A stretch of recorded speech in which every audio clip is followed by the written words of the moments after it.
Hotline news પર તમે જોઈ રહ્યા છો વાત વિક્રમ વકીલની. નમસ્કાર, હું છું વિક્રમ વકીલ અને તમે જોઈ રહ્યા છો હોટલાઇન ન્યૂઝ. પહેલગામમાં થયેલા આ આતંકવાદી હુમલા પછી નવા જનરેશનને ખબર પડી છે કે ભાઈ કાશ્મીરમાં પરિસ્થિતિ કેવી છે અને કેટલા વર્ષોથી ત્યાં તકલીફ છે. છેલ્લા થોડા વર્ષોથી કાશ્મીરમાં શાંતિ હતી એટલે લોકોનું ધ્યાન નહોતું ગયું. છેલ્લે જ્યારે 25થી વધુ શીખોને આ જ રીતે, જેમ હમણાં હિન્દુઓને મારી નાખવામાં આવ્યા, એ જ રીતે ઇસ્લામિક ટેરરિસ્ટોએ આવીને શીખોને અલગ કરીને મારી નાખ્યા હતા. ત્યારે દેશ આખામાં હોપો મચી ગયો હતો. પરંતુ આ જે આતંકવાદનું ઝેર છે એ તો 80ના દાયકાને અંતથી શરૂ થઈ ગયેલું. ખરેખર તો 80ના દાયકાને મધ્ય ભાગથી કહીએ તો વધારે સારું છે.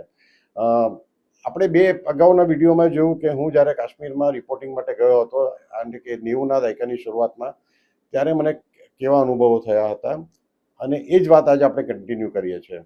હું ત્યાં ડોડા વિસ્તારમાં જ્યારે ગયો, ડોડાના જંગલોમાં જ્યારે ફર્યો, ત્યારે બીએસએફના સાથીદારો સાથે હું ત્યાં એમની વચ્ચે રહ્યો હતો. કારણ કે એ જમાનામાં હોટલો બધી જ બંધ કરી દેવામાં આવી હતી.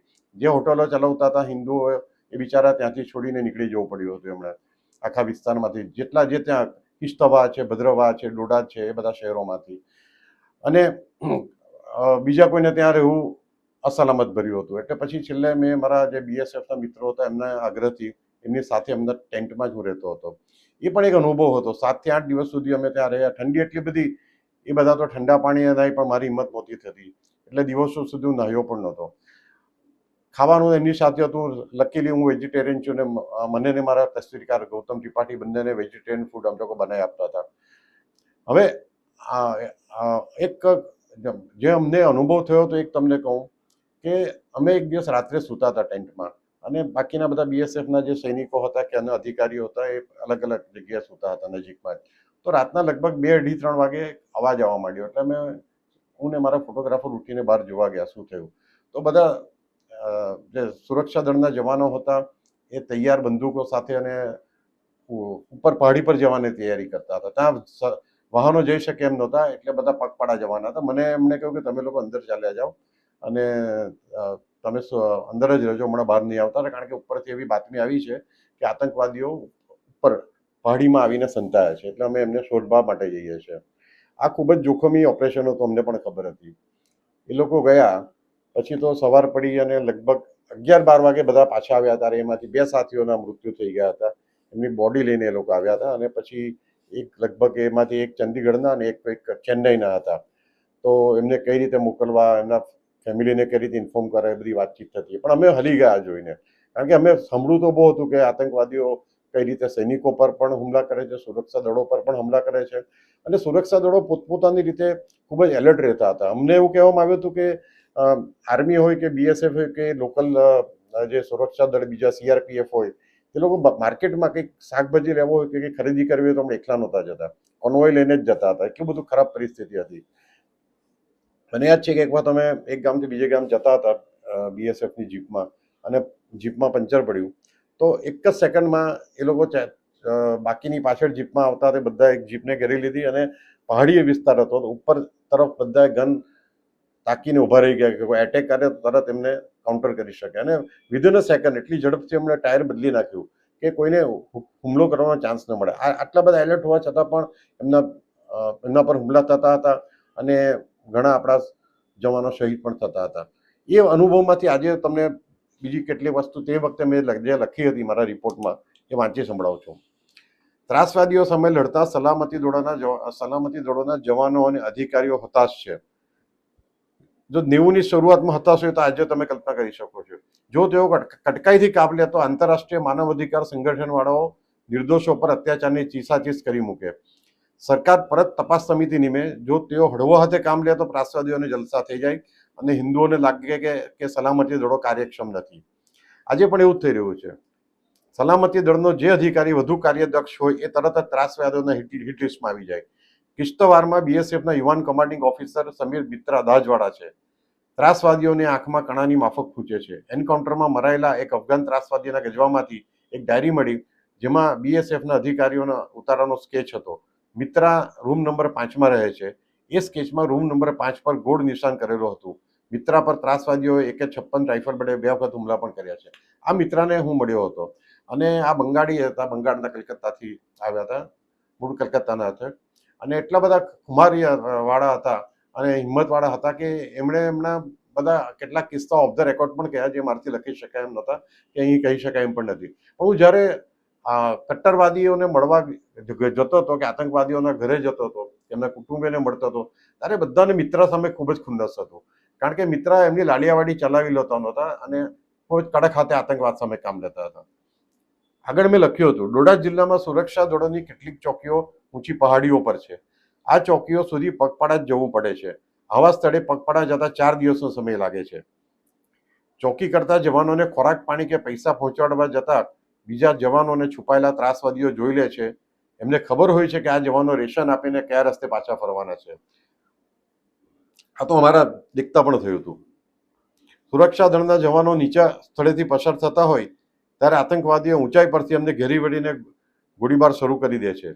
બીએસએફનો એક શીખ જવાન હતાશ સ્વરે કહે છે, એને જે મને કહ્યું હતું, અમારા સાથીઓ અમારી નજર સમક્ષ મળતા હોય છે છતાં અમે કંઈ કરી શકતા નથી. મેં પંજાબમાં પણ કામગીરી કરી છે, પરંતુ પંજાબ કરતાં અહીં કામગીરી અતિ વિકટ છે. ગયા શિયાળામાં અમારા જવાનોને દિવસો સુધી ખોરાક પહોંચ્યો નહોતો.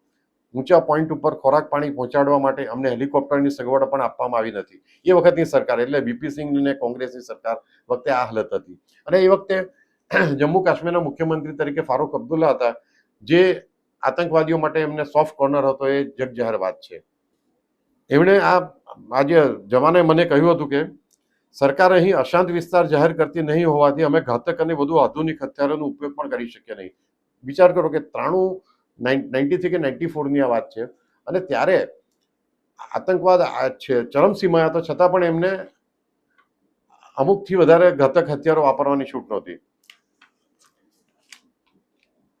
લશ્કરના એક અધિકારી કહે છે, એ વખતના રાજેશ પાયલટ અમને અહીં આવ્યા તો મરેલા આતંકવાદીઓના કુટુંબીઓને મળવા માટે ગયા. એમને વળતર આપવામાં આવ્યું, પરંતુ અમારા ઘાયલ જવાનોની કોઈ ખબર કાઢવા માટે હોસ્પિટલમાં ગયા નહીં. એટલે કેટલી શરમજનક વાત છે. છતાં અમારી માતૃભૂમિ માટે અમને ખૂબ પ્રેમ છે, એટલે અમે લડત આપી રહ્યા છીએ. પરંતુ આવી પરિસ્થિતિમાં જવાનોનો ઉત્સાહ પણ અમારે ક્યાં સુધી જાળવી રાખવો. લશ્કરના અન્ય એક ઉચ્ચ અધિકારીએ મને કહ્યું હતું, દેશના કેટલાક ટોચના અંગ્રેજી ભાષી દૈનિકો અને સામાયિકો કાશ્મીર બાબતે એવા રિપોર્ટ પ્રકાશિત કરે છે કે વાંચ્યા પછી ખબર ન પડે કે આપણે પાકિસ્તાની સામાયિક વાંચી રહ્યા છીએ કે હિન્દુસ્તાની. એટલે એ વખતે મેં લખ્યું હતું, ત્યાંની વાત કરું છું, લગભગ 93ની, કે છેલ્લા 5 વર્ષમાં જમ્મુ કાશ્મીરમાં ત્રાસવાદને કારણે 10,000 જેટલા ભારતીયોના મોત થયા છે. દેશને 10,000 કરોડ રૂપિયાથી વધુનું આર્થિક નુકસાન થયું છે. આની સામે છેલ્લા 5 વર્ષમાં ફક્ત 3,794 આતંકવાદીઓનો નાશ થયો છે. હવે આ ખાસ અગત્યનું છે. આમાંથી 3,722 આતંકવાદીઓ તો કાશ્મીરના જ હતા. અને કઈ રીતે લોકો આજે કાશ્મીરિયતની વાત કરે છે ને કે કાશ્મીરીઓ તો બહુ સારા છે ને અમને સ્વાગત કરે છે ને અમને નાસ્તો કરાવે છે, અમને ખોરાક આપે છે, અમને ફ્રીમાં જમાડ્યા. વિચાર કરો કે ફક્ત 72 જેટલા આતંકવાદીઓ જ વિદેશી હતા આટલા 3,794 આતંકવાદીઓમાંથી. જે હું તે વખતે મેં લખતો હતો અને જે હું આજે પણ કહું છું, એ મારી વાત પુરવાર કરે છે કે આજના કાશ્મીરીઓમાં પણ મોટાભાગના ભવિષ્યના આતંકવાદી છે અને આતંકવાદીના સપોર્ટર્સ છે.